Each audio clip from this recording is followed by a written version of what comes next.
So what you do here, this is your, so it's basically a nanometer film, but let's take it, this is nanometer size film, let's say. So what you do here, so you make contacts here in this layer. So you make one contact here, another contact here, so you make 4 contacts. And these 4 contacts are in the 4, so we call it a 4 probe geometry. So you make 4 contacts, and then you apply, so in one case you apply the magnetic field in plane, right? Yes, sir. In plane, and then so you supply current to 2 terminals, and then you measure the voltage to another 2 terminals. So this voltage divided by I gives you the resistance, and that resistance, if you measure this resistance as a function of magnetic field, as a function of changing magnetic field, then you observe this type of response. And to be precise, the response is basically this type of. So this is the response which I have measured in our during my PhD. So you observe this type of response, and this let me also tell you, this peak width also tells you about the coercivity of the material. I think you already heard this word coercivity, right? Every ferromagnetic material has a coercivity. So this width of this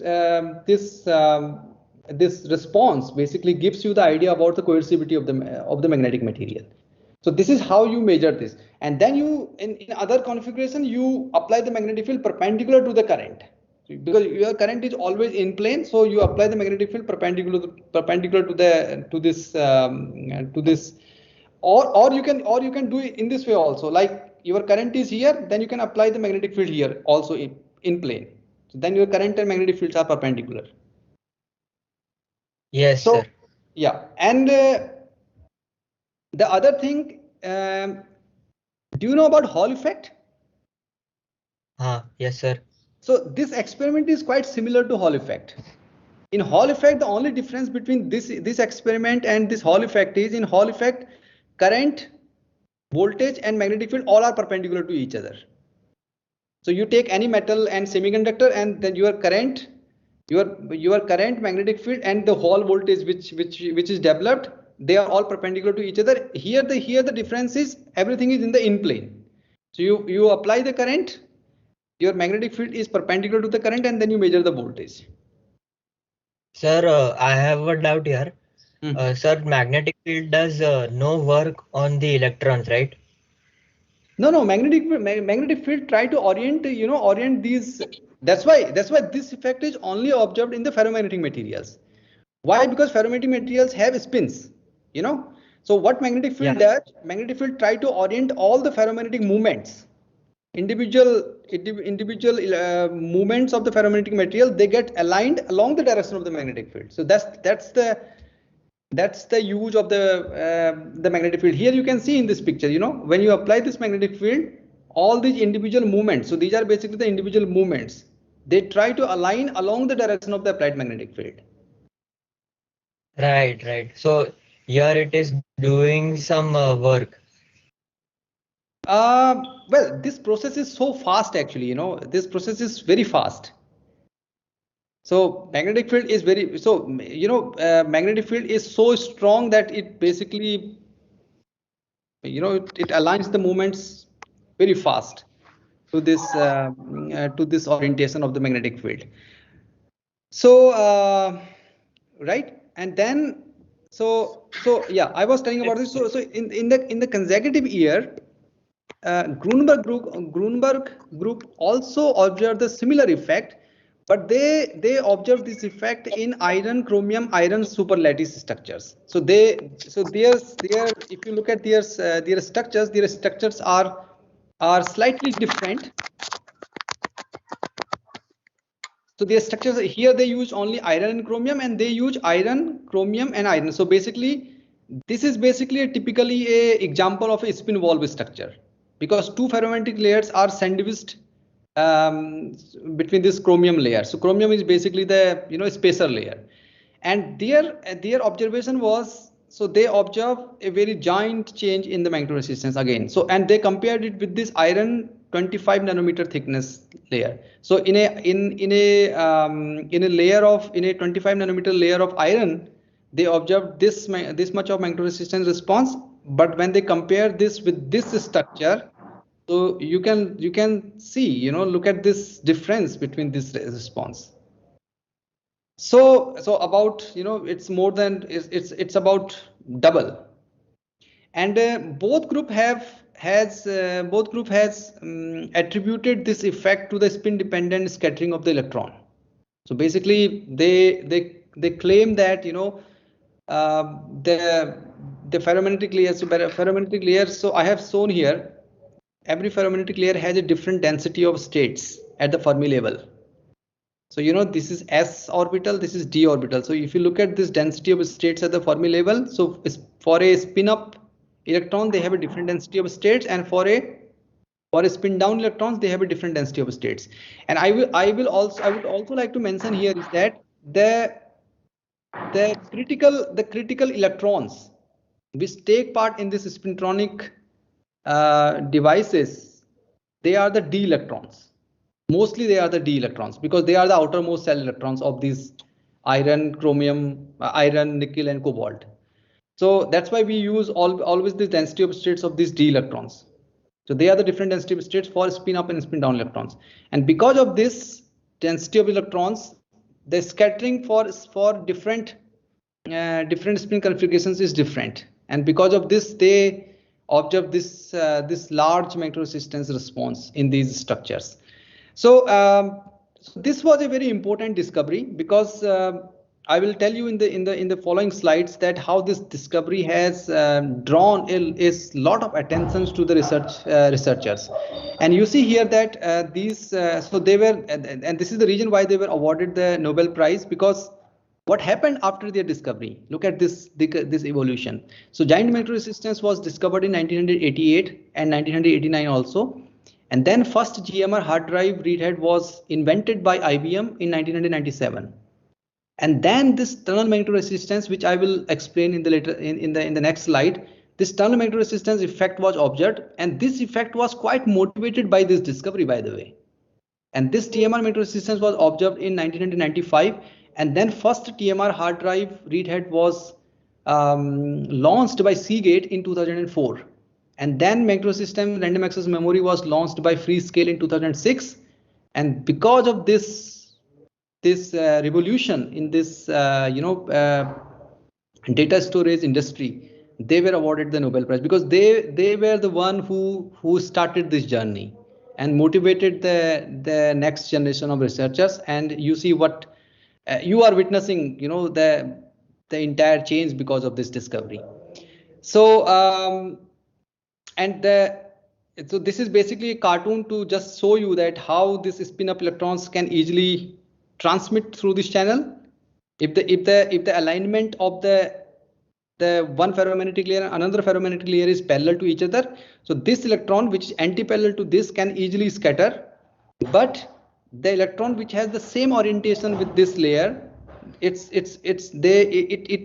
experiences a scattering, or it experiences a large resistance. And because of this spin dependent scattering of the electron, this response was very high. And you see here in other configuration, if the anti-parallel spins goes, if this spin down spin goes through this alignment of spin, it can easily scatter. But when it sees the same orientation as it has, then it scatters. So because of this different spin dependent scattering through this channel, the magnetoresistance response was very large, because the scattering also gets very large.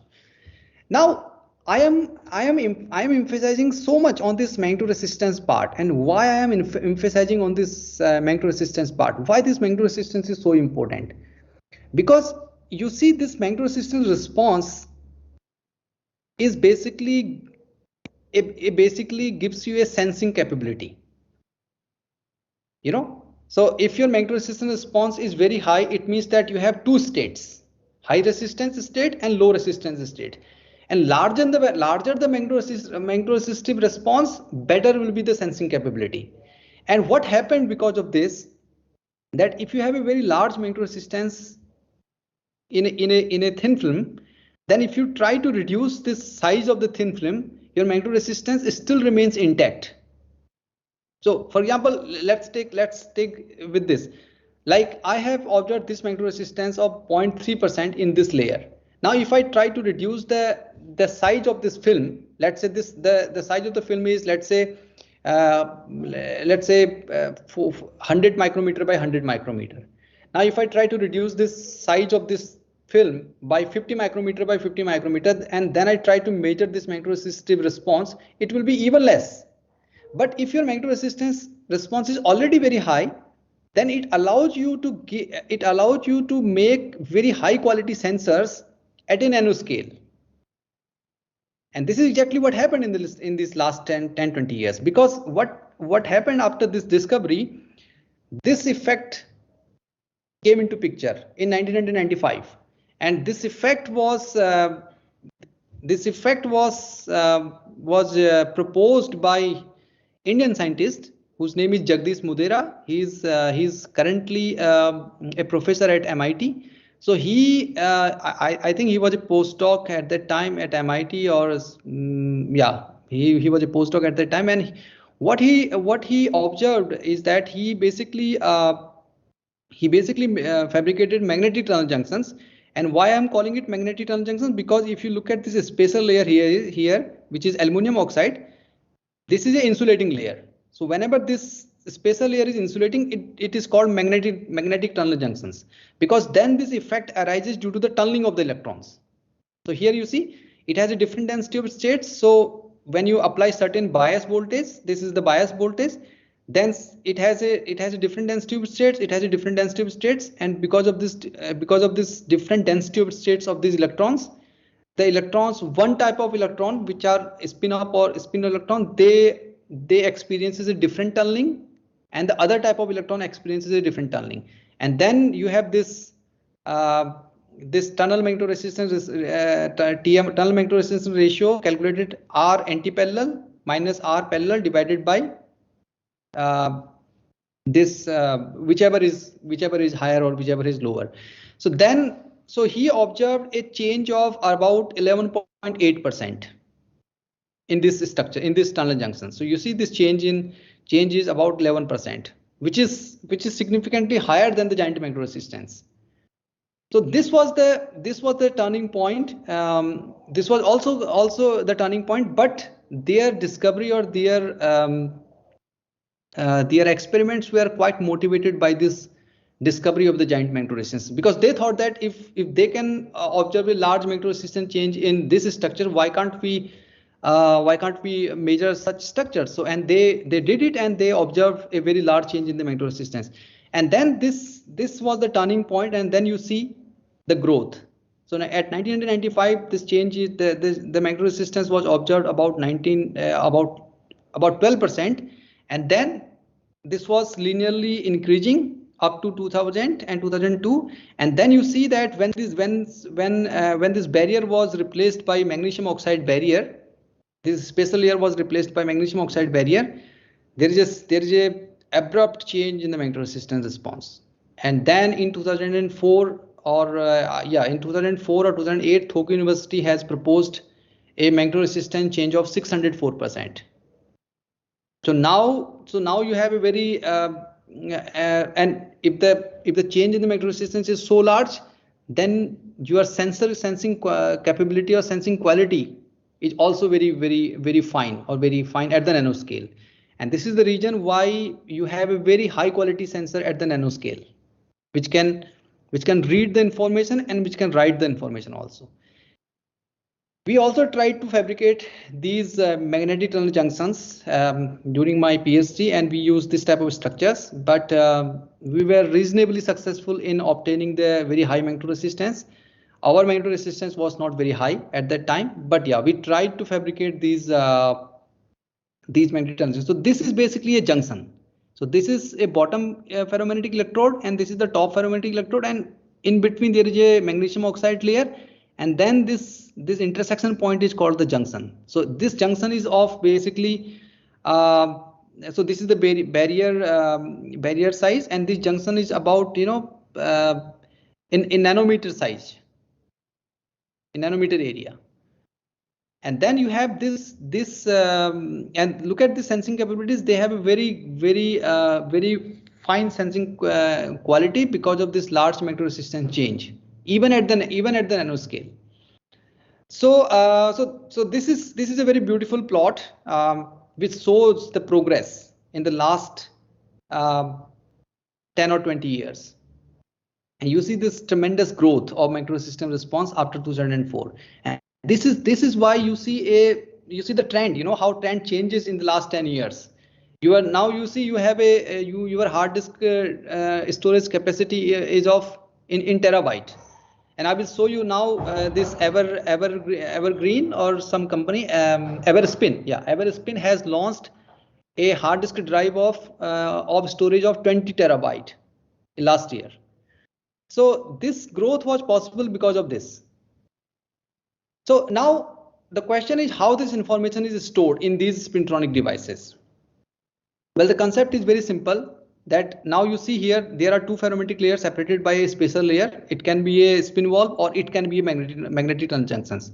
So what happens, the change in the resistance, as I mentioned, it depends on the relative orientation of the top and bottom ferromagnetic layer. So if the alignment of the spins is anti-parallel, then it will give you a very high resistance state, and if this is parallel, then it will give you a low resistance state. So this is exactly what I have shown here. So this anti-parallel state, which is basically a high resistance state, is called the one state. And this parallel state, which is basically a low resistance state, this state is called the zero state. And you know that every information is read in terms of these digital configuration 100, 1001, and this. So these are basically these bits. So these resistance state provides you these bits configurations. So better is the sensing capability, better is your reading capability also. And then now the question is how these states are achieved. So you see, if you don't have any magnetic field, then you have this anti-parallel orientation of the magnetization of the top and bottom ferromagnetic layer, and it can be parallel also. But once you apply it, so here you can see that how these states were achieved. Now this green layer, which I will discuss in the next slide, this green layer is basically the antiferromagnetic layer. And what is the use of this layer? This layer basically, what this layer does, this layer basically holds the ferromagnetic layer magnetization of the bottom layer. Because you know, if you have a two ferromagnetic layer and both ferromagnetic layer has, you know, parallel, let's say parallel alignment, and if you apply the magnetic field, then both, for example, if you are applying the magnetic field in the opposite direction, both ferromagnetic layers will flip. Then how do you achieve the anti-parallel state? So in order to achieve this anti-parallel state, it is very essential to lock the magnetization of one of these two ferromagnetic layers. So you can lock the magnetization of the upper ferromagnetic layer, or you can lock the magnetization of the bottom ferromagnetic layer. So this green layer, which is basically antiferromagnetic layer, it basically locks the magnetization of the bottom ferromagnetic layer. So you see that in both the configuration, the magnetization layer is fixed. That's why it is called a fixed layer, and this is called the free layer because the magnetization can change in the top layer. And now what happens? So when you try to measure the magnetic response of this structure, so here if you apply a very large magnetic field, then it can saturate. So both have the parallel orientation. But when you try to reduce the magnetic field, one of the ferromagnetic layer flips. And which one will flip? The top one will flip, because it is very easy to flip the magnetization of this layer. So then one of the ferromagnetic layers flips, and then it has an anti-parallel state here. And then if you further try to increase the magnetic field in the negative direction, then the other ferromagnetic layer magnetization will also try to flip at a large magnetic field.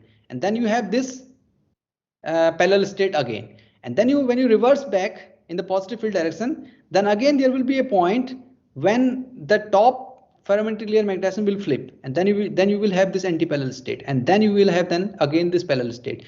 Now corresponding to this anti-parallel state, you see a large change in the magnetoresistance. This change in the resistance. So corresponding to this anti-parallel state, the change in the resistance is very high, and that's why. So this is one state and this is zero state, right? So this is how these states were achieved, and this is how the information is stored in terms of this one state and zero state. So this effect which basically locks the magnetization of this one of these ferromantic layer magnetization is called exchange bias effect. It's called the exchange bias effect. So, okay, where is this slide? Yeah, so let's go. I think so this let me just briefly explain you how this effect basically locks the magnetization. So this effect is basically this exchange bias effect. So what is exchange bias effect? You have a ferromagnetic layer, and if you try to record the magnetic response of this layer, then you have this hysteresis behavior, which you have already studied in your 10+2. And then if you try to grow this ferromagnetic layer over an antiferromagnetic layer, then due to the exchange interaction of the spins of the antiferro and ferromagnetic layer, there will be a shift in the hysteresis loop, and there will be a broadening in the hysteresis loop also. You see that there are two effects here. One, this hysteresis loop shifts in the opposite direction of the applied magnetic field, and the second effect is it basically broadens the hysteresis behavior. So this effect is called the exchange bias effect. And why this effect arises? So this is basically an intuitive picture of this effect. So here you can see these are the antiferromagnetic or antiferromagnetic spins, which are, and these are the ferromagnetic spins, and this structure is basically heated to a temperature which is greater than the Néel temperature of the ferromagnetic material. Then these spins, so antiferromagnetic material gets paramagnetic if it gets heated beyond the Néel temperature of the antiferromagnetic material. Now from this temperature, if it is cooled at a magnetic field of HCF, then antiferromagnetic spins try to follow the ferromagnetic, try to follow the magnetic field. So then it basically forms a ordered structure, like one sublattice of spin, another anti sublattice of spin, and then another sublattice of spin. Now because of this ordering of spins, there is an exchange interaction across the interface. And because this exchange interaction basically what this exchange interaction does, it holds the nearest spin at the interface, nearest ferromagnetic spins at the interface. So when you try to reverse the the magnetization of this layer, these spins will hold these spins. Then you will require a very large magnetic field to flip this magnetization, to flip these ferromagnetic spins. So your magnetization reversal will take place at a very high magnetic field. Now on the way back, when you try to reverse these spins, then since they are already holding these spins, or they have a tendency to basically hold these spins, then this second magnetization reversal will take place at a smaller magnetic field compared to this one. So the overall effect is basically you have a shift in the hysteresis loop because of this locking, because of this exchange interaction of the spins across the interface. Now if this anisotropy is very weak, so this I have assumed for the case of strong and antiferromagnetic anisotropy. So strong antiferromagnetic anisotropy means the tendency of the spin to remain fixed at their sublattices, and in some cases this anisotropy can be weak. Then if the anisotropy is very weak, then you only observe this increase in the coercivity, because then it basically try to, so the ferromagnetic spins will try to drag these spins during the first magnetization reversal. So this effect, so this is the effect which is exchange bias effect, which is exploited in this data storage industry in order to lock the magnetization of one of the two ferromagnetic layers. I explained this effect because my PhD work was also in this was also involved this exchange bias studies of different ferromagnetic and antiferromagnetic layers. So I will not go into that part, but yeah, so here I was explaining to you so how this configuration is achieved. And then so I just took these pictures just to show you the tremendous progress in the last 30 years. So we have this computer in 1956, which is so much bulky.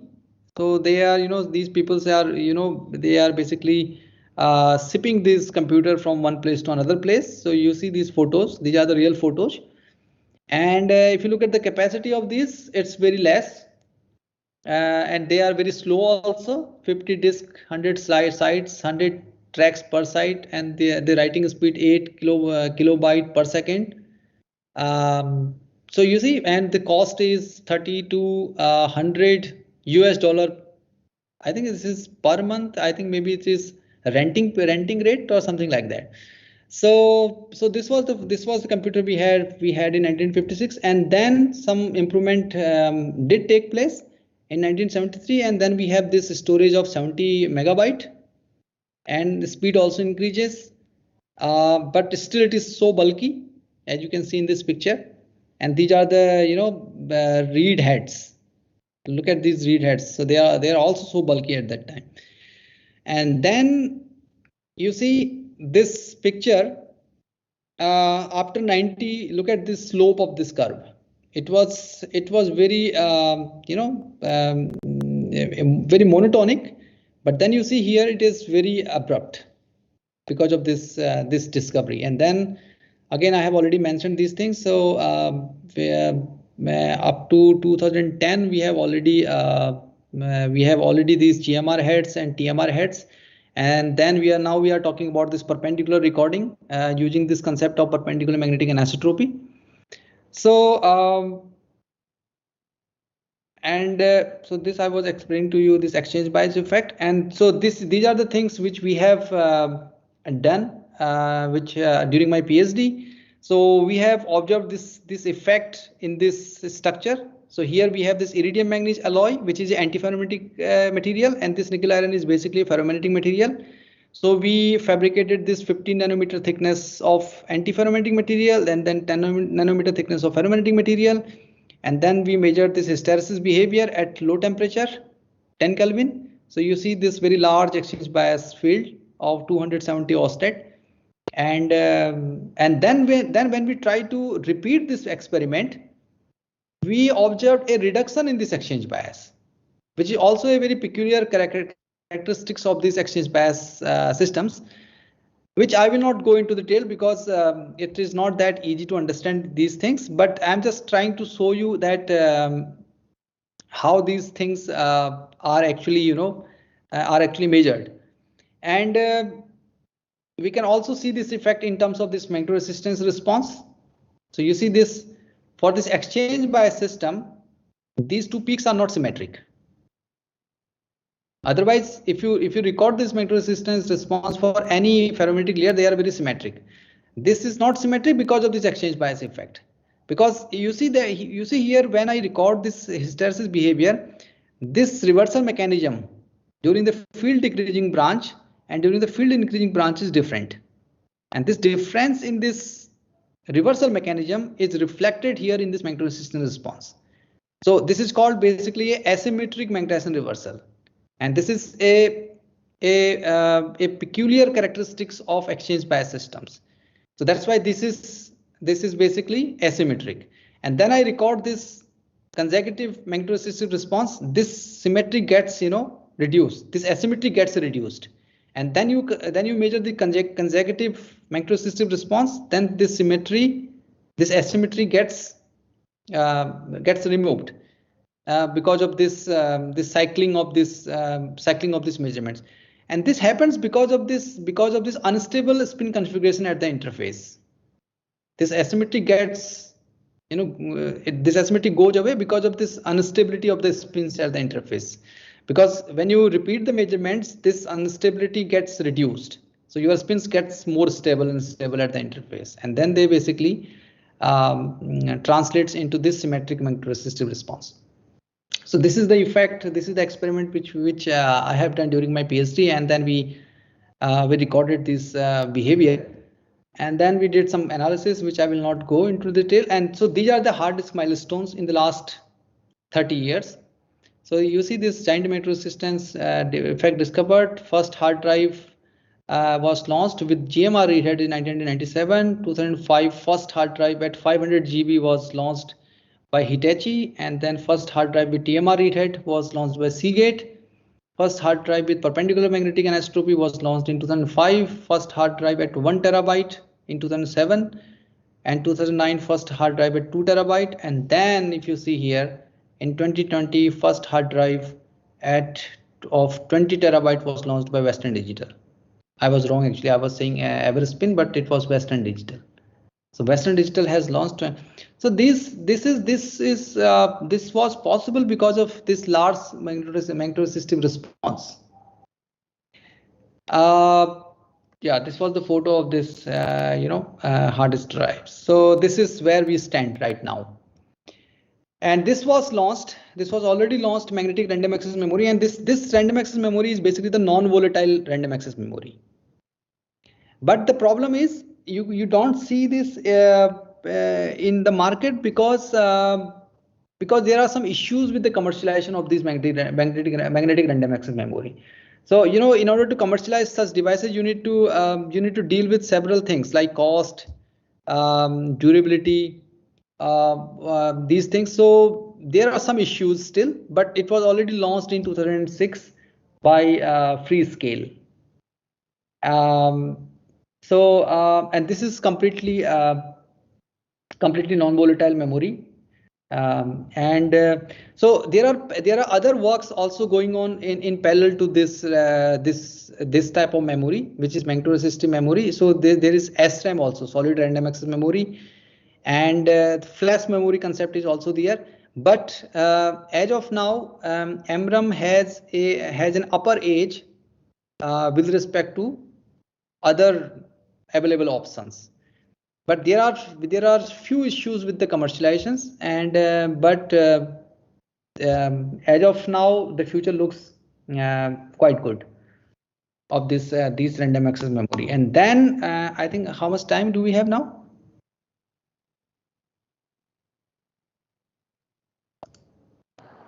I think we already crossed time, but since we don't have any extra class, we did not mind waiting. So can I continue for a few minutes, or? Yes, you can continue. Yeah. So this is the part which involves this tunnel magnetoresistance and giant magnetoresistance. But the significant contributions to this revolution was due to this large tunnel magnetoresistance. And this tunnel magnetoresistance, why it is called tunnel magnetoresistance? Because it occurs due to the tunneling of the electrons through a special layer, which is basically an insulating layer. And this tunneling is the effect is quite similar to giant magnetoresistance. Here also, one type of spins, they experiences a large scattering while tunneling through this special layer, and the another spin configuration experiences a less resistance to the tunneling of the electrons. So one spins can tunnel very easily through this structure, and another spins cannot tunnel very easily through this structure. And this is just a concept how these elements are used in order to read these information. So here you see that one such an element is used, and this is but this is more like an engineering concept. But this is basically the idea is basically how it basically provides you this different configuration for this 1 state and 0 state. So this is how this is used. And then this is the photograph for one particular bit. Otherwise, the image is, if you look at this, the actual image looks like this. So there are different bits here. So 1 0 1 G. So this is also, and these are these bit lines. So this is how they basically, this information is read through these tunnels. Yeah. Actually, I have a doubt here. If the magnetic moment in ferromagnetic layer is anti-parallel, then we called it 1, and when it is parallel, then 0. Then yes. How quantum computer arrived here that you are using qubits, 3 bits? See, I cannot give you the answer to this question because I have not very good knowledge about how these things are used in the quantum computer. Because that is not my expertise. I can my expertise is in this even my expertise is not in this tunnel magnetoresistance thing. But yeah, because since I have used this exchange bias effect, then so that's why I know about these things. But I have not so far I have not explain to you what I have, what is my expertise in this field. So the Spintronic 3.0 is related to my expertise. So I worked with these oscillators. I use these spin based spins based current. I will explain you what is spin current. So I use this spin based current to drive nanoscale oscillators, which are basically spintronic oscillators, you can say. So yeah, so your question, sorry, I mean, I cannot answer this question because I don't know. I frankly don't know. Because as far you know, what I can say that, you know, these, I don't, to my best understanding, these junctions are not yet used for the quantum computing. So these junctions are only used for sensors. So you see, if you see any sensors at the nanoscale, then you can definitely question that, you know, whether they are GMR sensor or TMR sensor, because their original objective is to provide the sensing capability at the nanoscale, because you have no option otherwise. So these are basically a very high quality magnetic field sensor which are used at the nanoscale. Yeah. So yeah, and then yeah, here I was. So now here starts my area of research. So this is basically Spintronics 2.0, and these two gentlemen, well, I would say they deserved the Nobel Prize, because they have also started a new journey or new breakthrough in this area of spintronics. And one of the gentlemen died in 2019. Slonczewski is no more now, but Berger is still alive. So what they discovered, so they basically, well, they discovered theoretically this concept of spin transfer torque, which basically combines with the magnetic tunnel junctions to give you a STT-MRAM. So the current latest random access memory is basically the spin transfer torque effect based random access memory. So basically researchers combined the magnetic tunnel junctions with the spin transfer torque. And what this spin transfer torque does, this spin transfer torque basically gives you the ability, or gives you the capability to drive these devices with a very less energy. And I will tell you how it is possible, how it was possible. So now I am introducing a very different concept, and I think you are not aware of this concept. So you see, electron has, as I mentioned, the electron has a charge as well as this spin, so which is basically associated with this angular momentum. Now you know about this current, which is basically electrical current. So charge, with the flow of charge, gives you this charge current, and this was, you know, quite a very old concept. And then because of these spins of the electron, you can have a spin current, but you can only have this spin current under certain situations. And I will tell you what are these situations. So spin can also offer you a kind of current which is called spin current, a concept that attracted much attention in the recent years. So what is this spin current now? So you see here, sorry, what did I do? Can you see my screen? Yes, sir. Yes, sir. Yeah. So you see, this is unpolarized current, means this is charge current.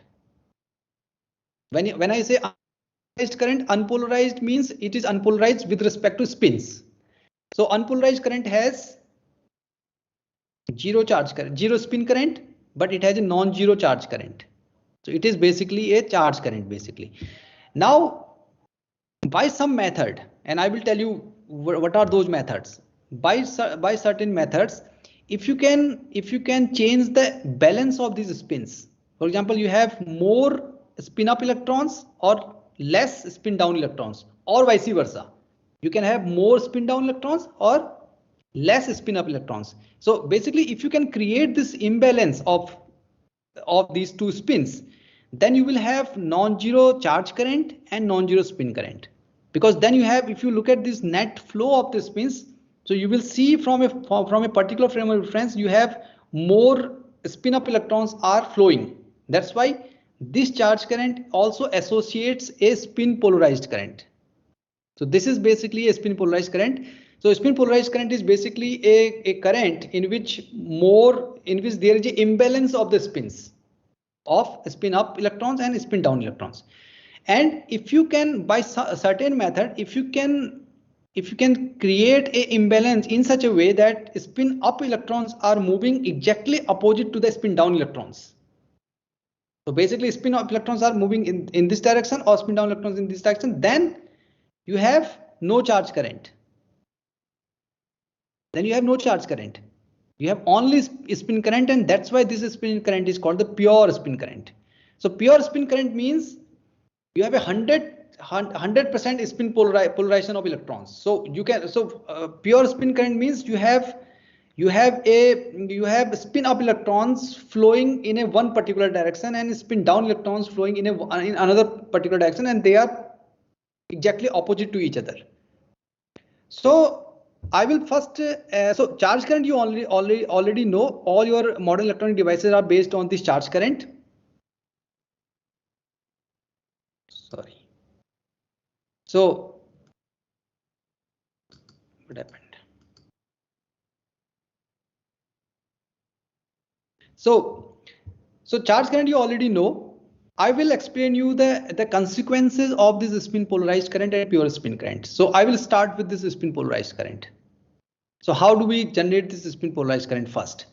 So charge is basically conserved, spin is not conserved. So first you have to you have to see what happens. This is basically a Magnetization dynamics of spins. So you have a ferromagnetic layer here, right? And this ferromagnetic layer is subjected to an external magnetic field. What happens? The individual movements of this ferromagnetic layer, it starts to precess around this external magnetic field. Now I have shown here a vector here. And why I have shown a vector here? Because this precession of the individual movements, it starts collectively. So collectively, it will you will see it as a vector, Magnetization vector. So the whole movements basically starts to precess around the magnetic field. So you will see a vector is basically precessing around this external magnetic field. But what happened due to this intrinsic property of these materials? So there is a damping offered by this ferromagnetic material, and due to this damping, this precessional motion gets damped very fast. And you see that after a certain time, this Magnetization vector aligns along the direction of the external magnetic field.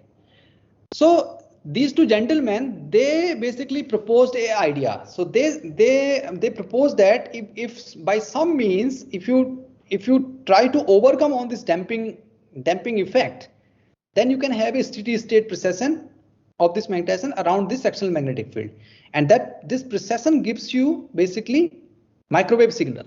Because the precession is so fast, it can generate a frequency of gigahertz even. You will see that. You will see this part in the following slides. So theoretical description was given by this Landau-Lipschitz equation. So in Landau-Lipschitz equation, so this is basically the same theoretical description of this dynamics. So according to Landau and Lipschitz, so this Magnetization dynamics can be represented by an equation in which you have a precessional term. You have this precessional term which is precessing around this external magnetic field, and then this damping term which arises due to the intrinsic property of the material, and this damping can be different for different ferromagnetic materials. So due to this damping torque, this precessional motion gets damped very fast. Now if by some means, if you can introduce an additional spin transfer torque to this Magnetization dynamics, so you can have a steady state Magnetization precession. So this, you see this green one is exactly opposite to this damping torque. So what it does is basically it overcomes this, this damping effect. And then you have this steady state magnetization precession. So experimentally, how did we do this? So experimentally, what we do, so we have these unpolarized electrons from a copper material. Copper is basically a metal. So in unpolarized electrons, you have spin up electrons and spin down electrons. So when these unpolarized electrons, so it forms basically a charge current. And then when this unpolarized electron passes through a ferromagnetic material, which is nickel iron here, and it has a magnetization, oriented along this particular direction, then they basically make these spin polarized electrons, they make these unpolarized electrons spin polarized. So you see here that there is a particular orientation of the spin which follows the magnetization of this ferromagnetic layer. So whenever a unpolarized current passes through a ferromagnetic material, it gets spin polarized. Now it's up to you how you use this spin polarized current. So now how we use this spin polarized current, if we pass this spin polarized current to another ferromagnetic layer which has a changing magnetization behavior. So this is basically a free layer.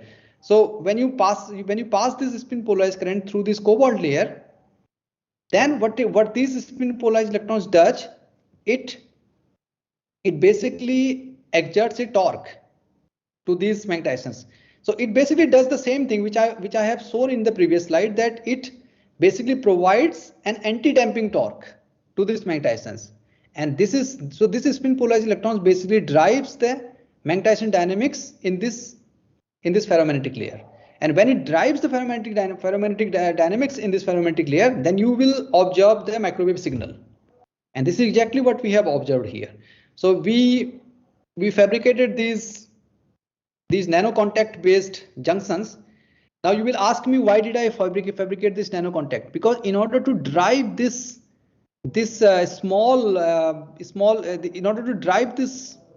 whole area, you need a large current actually, because in order to generate a reasonable spin polarized current, you need to inject a large charge current. So what we do here is we fabricate these devices into nano contacts. So we basically reduce the area, then the current density at this area is very high. So although our current is very small, but the current density is very high. So since the current density is very high, this current density is sufficient to excite magnetization dynamics at this nano contacts. So these are the nano contacts which we have fabricated. These are actually the scanning electron micrograph image of these nano contacts. So these are two nano contacts separated by a certain distance, and this is the scale of 100 nanometer. So these nano contacts are separated by I think 150 nanometer. And then this is how we measure these signal here. So these are the electrical pads which we fabricate. So this is ground, signal ground. So we inject current from here and then measure the voltage also from the same terminal. So this is typically the structure you see here. And then you have ferromagnetic layer, spacer layer, ferromagnetic layer, and then these are some. So this is basically the exchange bias layer. Here we have used platinum manganese as an antiferromagnetic layer. So these three layers basically provides you the magnetic stability to this device. And then when we measure the microwave signal of this device, with this steady state precession, then we observe a microwave signal of about 10 to 30 gigahertz at a current of, you see, if you look at this current is hardly less than 6 milliampere. So this is how this spin polarized current is used to excite or to generate such a high frequency or high quality microwave signal at nanoscale. That's why these devices are called oscillators, because what we do here, we inject DC signal and we extract AC signal. So we extract this AC signal at a certain frequency, which frequency is given by this. So these are called basically the spin transfer torque nano oscillators, because these oscillators are very small. You see, if the dimension of this nano contact is about 100 to 150 nanometer. So this is here, you see this 150 nanometer. So in 150 nanometer device can give you a microwave signal of 30 gigahertz, which was quite remarkable. So so we observed this effect. So here in 2018, so this is the paper we have published. So in 2018, we basically demonstrated this high frequency microwave signal in these magnetic tunnel junctions. These are basically nano contact magnetic tunnel junctions. So you see, why I was showing this this slide to you, because you see here the magnetoresistance is 36%. So and this is the magnetoresistance which was measured on these nano contacts. If I measure the magnetoresistive response of this entire stack or entire layer stack, it's very high. It's about 200%. So basically, if you what I'm trying to make, what the point which I'm trying to make here is that if you try to reduce the dimension, your magnetoresistive response also gets lowered. So your sensing capability also gets lowered. So you need a very large magnetoresistive response in order to make a very high quality sensors at the nanoscale. So since these stacks provides us a very good magnetoresistive response even in this layer stack, we were able to obtain a very reasonable amount of magnetoresistive response at this 150 nanometer dimensions. And because of this large magnetoresistive response, we have a large signal also here. So these signals, this is the signal, this is the power of the signal. These color maps gives you the idea about the power of the signal. So that's why. And so these are basically the magnetic junction based oscillator, and these oscillators are used for many purposes. And I think I will stop at this point. So I will extend this part to my next lecture, and then I will tell you that what are the possibilities and where we are heading towards, and what is the future with these devices, with these oscillators. So just to motivate you at this point, that these oscillators are used, can be used for your next generation spin wave computing also, where you try to compute things with the help of spin waves. So like right now you use this, so quantum computing is also one branch, but there is another branch which is called magnonics.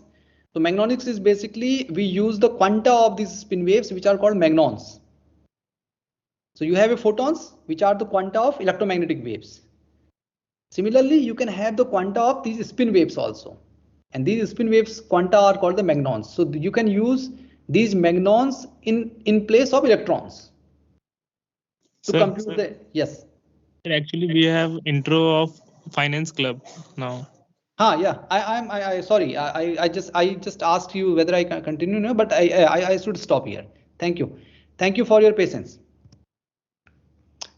So let's stop then, right? So okay, so we can leave then, right? Sir, just one request. Like whatever slides which you had shown just now, can you share those? Like, even we would like to read them later once more. Okay, so let me just work it out on the slides more, and then I will send it to you then, right? Yes, sounds awesome. Cool. Yeah, but I don't think that you can you will, because I have not written much in these slides, so I don't know how they are useful to you. But if you want, then I can send it to you. Yes, sir. All right. Please. Yeah.